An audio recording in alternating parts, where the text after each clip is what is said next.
So there I was, 52 years old, sitting in a conference room thinking about how I was finally going to cash out my stock options in 72 hours. Then the door slammed open like someone was announcing a raid.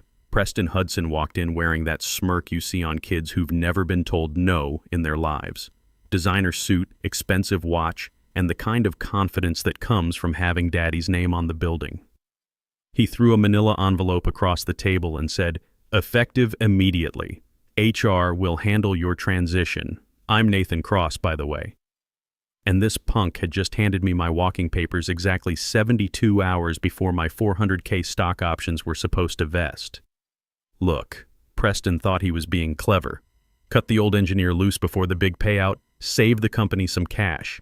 What he didn't know was that he'd just activated something in my contract that would blow up his family's entire financial world. I looked down at the termination letter. Clean corporate language, all proper and legal. What it didn't mention was that every patent I'd created over the past 15 years, 18 military-grade patents worth about $320 million, had a little clause attached. See, when I signed my original contract, I'd insisted that any patents requiring my ongoing cooperation for licensing or transfer would need my completed vesting to be fully assigned to the company. The company lawyers had signed off on it back then, probably figured it was just technical mumbo-jumbo that would never matter. After all, who fires their lead engineer right before a major acquisition? Preston was already heading for the door, checking his phone like firing people was just another item on his to-do list. I didn't say anything. Didn't need to. In 72 hours, he'd learn what happens when MBA types try to outsmart engineers who actually read their contracts. Here's the thing. I didn't start out planning any of this. Back in 1998, I was just a 26-year-old getting out of the Air Force after 8 years flying F-16s. Spent a couple years doing graduate work at Colorado State, then some consulting gigs until 2008 when I joined Storm Point Defense. The company was maybe 20 people crammed into a converted warehouse, working on autonomous systems for military applications. The coffee was terrible, the heating barely worked, but we believed we could revolutionize how the military used unmanned vehicles. This was right when the Pentagon was getting serious about drone technology, and we were positioned perfectly. Back then, Charles Hudson, Preston's father, was just Chuck, the numbers guy making sure we could afford rent and server hosting. Preston was probably still in high school, showing up occasionally at company barbecues with that entitled air of someone who'd never worried about making payroll. I wasn't just writing code or filing patent applications. I was designing the fundamental architecture that would become our competitive edge. Late nights in the lab, I developed the guidance, systems that let drones navigate hostile territory without GPS jamming. Weekend sessions produced the AI algorithms that could identify targets and threats in real time, even in sandstorm conditions. Every breakthrough, every innovation that made us valuable had my fingerprints on it. The Pentagon wanted systems that could operate independently in communications-denied environments. I gave them exactly that. The patents started flowing by year 3. Autonomous navigation for combat zones, predictive maintenance for military vehicles, battlefield communication protocols that could adapt to interference. Each application listed me as the primary inventor, with Storm Point Defense as the assignee. But here's where it gets interesting. During my initial contract negotiations, fresh out of consulting and loaded with technical knowledge but still learning the business side, I'd gotten some advice from a lawyer buddy. He told me to make sure any patents requiring my personal expertise for implementation would need completed vesting for full company ownership. It seemed reasonable at the time. The company gets the patents, but if they fire me before I'm fully vested, they'd need my cooperation to actually use them. Storm Point's lawyers barely glanced at it. They were more worried about non-compete agreements and salary structures. A patent cooperation clause triggered by incomplete vesting? Seemed like a technicality that would never come up. After all, why would you fire your lead engineer right before he's fully vested? By year 7, those patents were generating serious money. Defense contractors like Raytheon and General Dynamics paid 8 figures annually just to license our navigation systems. The Pentagon was our biggest client, along with 3 major aerospace companies. I wasn't just an employee anymore. I was the technical backbone holding up an increasingly valuable operation. Every board presentation included slides showcasing our IP portfolio. Every investor pitch highlighted our defensible technology moat. Every acquisition conversation started with detailed reviews of our patent assets, and sitting at the center of it all was my work, protected by patents, generating revenue, making StormPoint Defense attractive to buyers.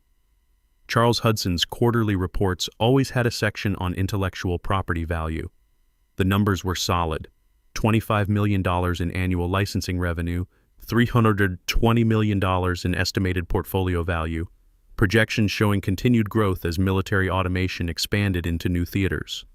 What those reports didn't mention was that most of that value came from patents where Nathan Cross was listed as the primary inventor. And thanks to that little clause I'd negotiated 15 years ago, actually using those patents required my active cooperation. Something Preston was about to learn the hard way. I watched Preston grow up during those 15 years. College kid to confident young executive with his MBA from Wharton and his father's analytical mind. He joined officially 3 years ago as Director of Strategic Operations, a role that seemed custom designed to give him executive experience without requiring actual results. In meetings, he spoke with the casual authority of someone who'd inherited access rather than earned it. He used phrases like optimizing operational synergies and leveraging core competencies, while the rest of us dealt with the reality of building systems that had to work when people's lives depended on them. The thing is, Preston was smart. I'll give him that. He understood that perception often mattered more than substance in corporate environments. He cultivated relationships with board members, spoke their language of quarterly metrics and strategic positioning, gradually positioned himself as someone who understood both the technology and the business side. Here's the funny thing about Preston. He was right about understanding business. He just never bothered understanding the technical foundations that business was built on. He knew our patents were valuable, but never read the actual applications or checked the cooperation clauses. He knew licensing revenue was important, but never tracked where those licenses originated or what it took to maintain them. So when he walked into that conference room and handed me my termination letter, he was making what he thought was a calculated business decision. Cut the high-salary engineer before his stock vests, save $400K, move forward with the acquisition using company assets he assumed would work just fine without me. He had no idea he'd just activated a clause that would make those assets essentially worthless. The acquisition he was so confident about? Titan Industries had been circling us for 14 months, planning a $750 million buyout. These weren't some startup looking to flip us. Titan was serious defense contractor money, the kind of company that builds aircraft carriers and missile defense systems. They weren't interested in our brand or our client relationships. They wanted our patent portfolio, specifically the autonomous systems patents that would form the foundation of their expansion into next-generation military robotics. The Pentagon was pushing for fully autonomous battlefield support, and our technology was exactly what they needed. The due diligence had been exhaustive. Titan's technical team spent weeks reviewing every patent application, every piece of documentation I'd generated over 15 years. Their CEO, Andrew Walsh, and technical director, Lisa Park, had conducted independent assessments, brought in consultants from Lockheed and Boeing, run their own tests on our prototype systems. 3 weeks before Preston fired me, I'd gotten an email from Lisa with the subject line, "Final Technical Validation Complete." Her message was brief but definitive. All systems exceed specifications. Recommend immediate board approval for acquisition. That email was Titan's green light. The technology worked. The patents were solid. The integration plan was feasible. But buried in the legal documentation was my cooperation clause. Titan's lawyers had noted it during their review and flagged it as a potential risk. See, most patents in defense technology aren't just legal documents. They're blueprints for systems that require ongoing technical support. You can own the patent, but if you don't have the guy who designed it helping you implement it, you're basically buying expensive paperwork. Titan's legal team had requested clarification from StormPoint about these cooperation requirements. Charles's lawyers had responded with a memo explaining that the clauses were just standard technical support provisions, unlikely to ever be an issue since the company had no intention of terminating key personnel before major acquisitions. That response was buried in hundreds of pages of legal documents. I doubt Preston ever saw it. He was focused on the big picture: purchase price, closing timeline, his family's exit strategy. He wasn't reading employment contract details or thinking about what requires inventor cooperation for implementation actually meant in the real world. Look, I should probably mention something here. The morning after Preston handed me that letter, I wasn't sitting around feeling sorry for myself. I was in my home office, and this wasn't just some casual workspace with a laptop on the kitchen table. This was a serious technical environment. Enterprise-grade equipment, redundant network connections, security protocols that would make StormPoint's IT team jealous. The walls were covered with system diagrams, patent sketches, and technical notes representing 15 years of research. Everything important I'd ever worked on had been documented here first, then refined and tested before making its way into official company systems. I powered up my workstation and logged into my secure environment. The main dashboard showed exactly what I expected. A countdown timer reading 71 hours, 23 minutes, and 47 seconds. No drama, no sound effects, just time moving steadily toward a deadline that would change everything. The patent portfolio that was about to require my active cooperation. 18 major patents covering autonomous defense systems, battlefield AI, and drone guidance protocols. Current estimated value according to corporate insurance assessments, $320 million. Annual licensing revenue that depended on my technical support, $25 million. In 71 hours, Preston's $400K cost-saving measure would make $320 million worth of patents essentially unusable without my cooperation. And I wasn't feeling particularly cooperative. Next, I opened a secure folder and began reviewing the technical safeguards I'd built over the years. Patent documentation stored in encrypted repositories with biometric authentication. Source code backed up across multiple secure cloud platforms with ITAR compliance protocols. Research data protected by security clearance level access. Controls that only I could authorize. See, here's what Preston didn't understand about defense technology patents. It's not like consumer tech where you can hand the documentation to any decent engineer and they'll figure it out. These systems were designed to operate in environments where enemy forces are actively trying to jam, hack, or destroy them. The implementation details aren't just technical, they're classified. Even if StormPoint wanted to maintain the patents without me, they'd need my cooperation to access the underlying technical documentation that made those patents actually work, and they definitely wouldn't get that cooperation.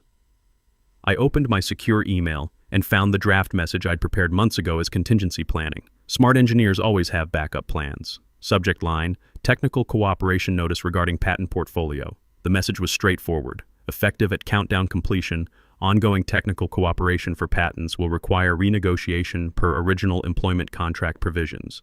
Please contact me directly regarding future arrangements. The email was scheduled to send automatically when my vesting deadline passed. Just an automated notification that would inform Titan the technical support they thought came with their acquisition was no longer part of the package. The first call came exactly 34 hours before the deadline. Caller ID showed Titan's headquarters area code. Mr. Cross, this is Jennifer Walsh, General Counsel for Titan Industries. Do you have a few minutes to discuss some questions?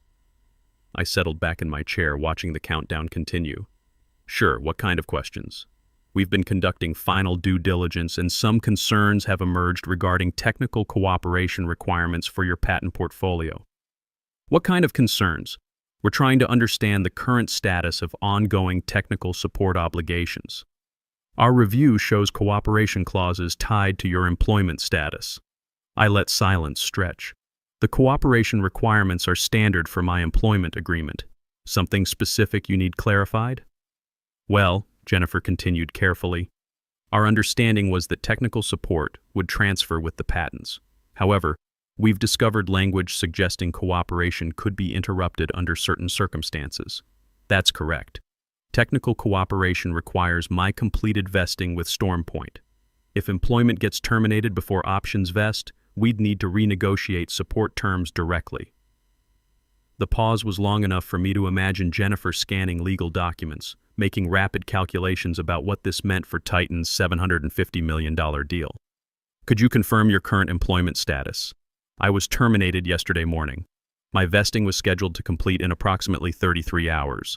Jennifer was processing that Titan had spent 14 months negotiating to acquire patents requiring separate technical agreements with someone who no longer worked. For the seller, would you participate in a conference call with our executive team this afternoon? I'm available, but the cooperation requirements are contractual. There's no mechanism to extend them without new agreements. The afternoon call included Andrew Walsh, Lisa Park, and Jennifer. Andrew's voice carried controlled tension of an executive watching his acquisition develop complications. Mr. Cross, help me understand the scope. Which patents require your ongoing cooperation? I pulled up my portfolio. 18 patents covering autonomous systems, battlefield AI, and drone guidance. These represent approximately 90% of the technical value in the StormPoint acquisition.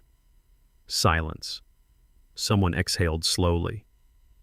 Those are the core patents, Lisa said flatly. Without ongoing technical support, implementation becomes exponentially more difficult.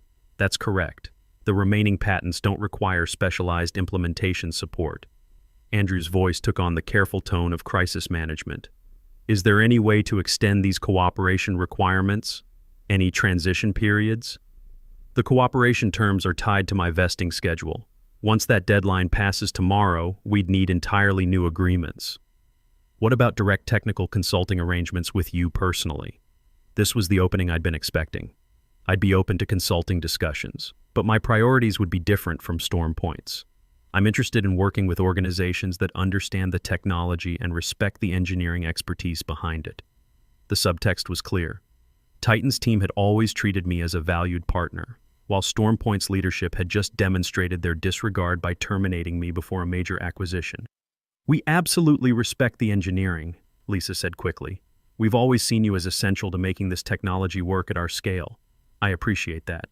When my StormPoint obligations end tomorrow, I'll be positioned to discuss consulting arrangements that make sense for both parties.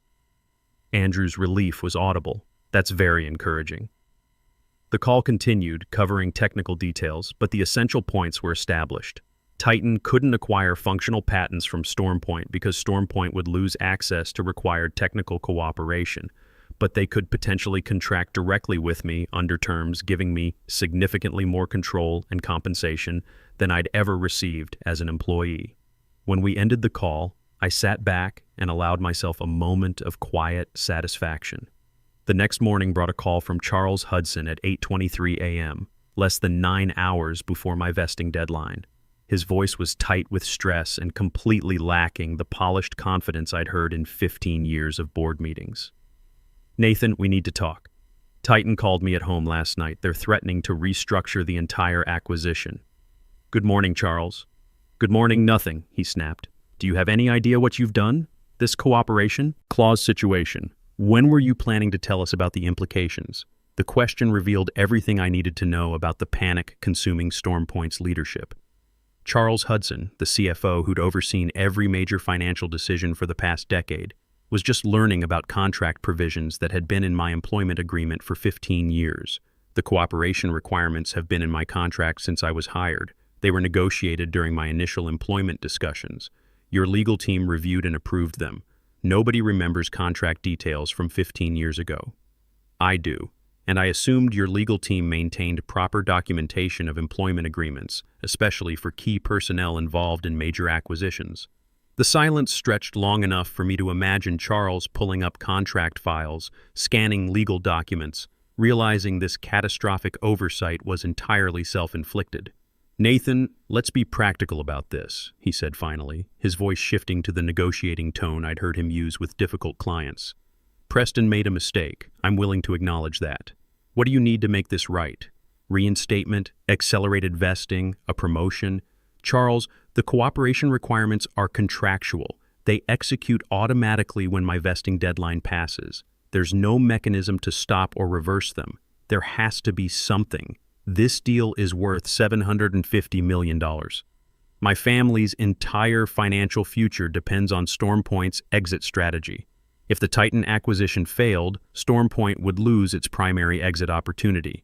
The company would remain valuable, but not at the inflated levels that made the Hudson family wealthy beyond their current means.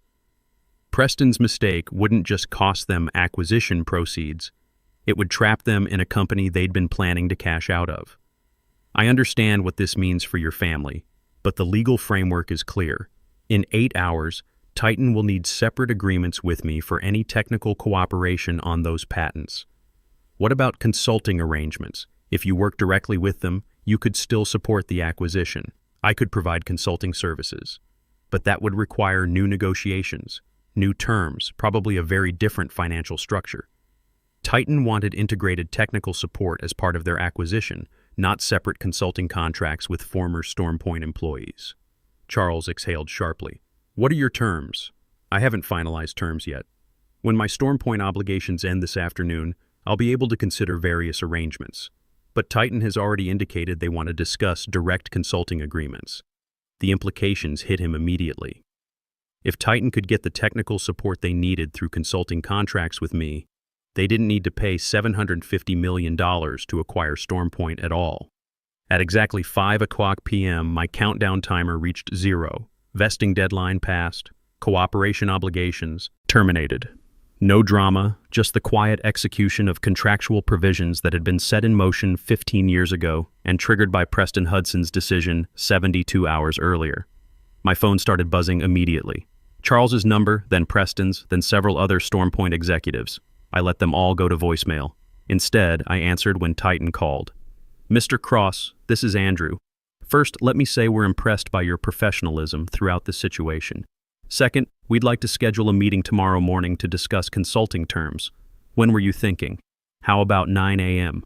This is our absolute top priority. That works for me. The next morning brought an unexpected knock at my door. Through the security camera, I saw Preston Hudson looking like he hadn't slept in 3 days. Alone, no lawyers, no advisors. I opened the door. Preston. Nathan, I screwed up so badly I don't even know how to fix it. Yes, you did. Coffee? He nodded and sat heavily on my couch. Titan restructured their offer this morning. They're acquiring our manufacturing facilities and client contracts for $150 million, then contracting directly with you for technical services.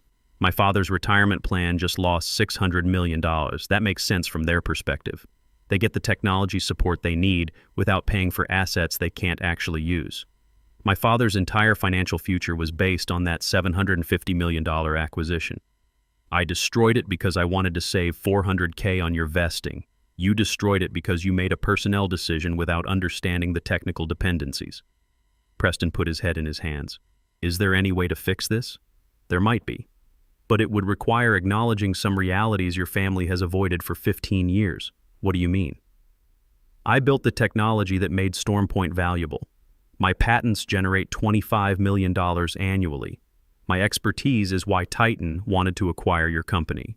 For 15 years, your family benefited from my work while treating me like a replaceable component. You're absolutely right. If you want to discuss arrangements that allow StormPoint to remain viable, we can do that. But it would be as partners, not employer and employee, under terms that reflect the actual value I bring. What kind of terms? Joint venture structure. 50% ownership of any new developments. Exclusive consulting agreements require my approval, and a formal acknowledgement about how this situation was handled. Done. Whatever you want. 6 months later, I'm running cross-defense solutions from a new office overlooking Colorado Springs. The consulting contract with Titan generates $8 million annually. The joint venture with StormPoint has produced 3 new patent applications. Preston calls monthly now, different tone than that conference room encounter. He's learned expensive lessons about respecting expertise and reading contracts carefully. Sometimes I think about that moment when Preston walked in, confident he was making a smart business decision. He thought he was saving $400K. Instead, he gave me control over $320 million in technical assets and taught me the most valuable lesson of my career. The best revenge isn't emotional. It's building something so valuable that everyone who underestimated you has no choice but to acknowledge what you're actually worth.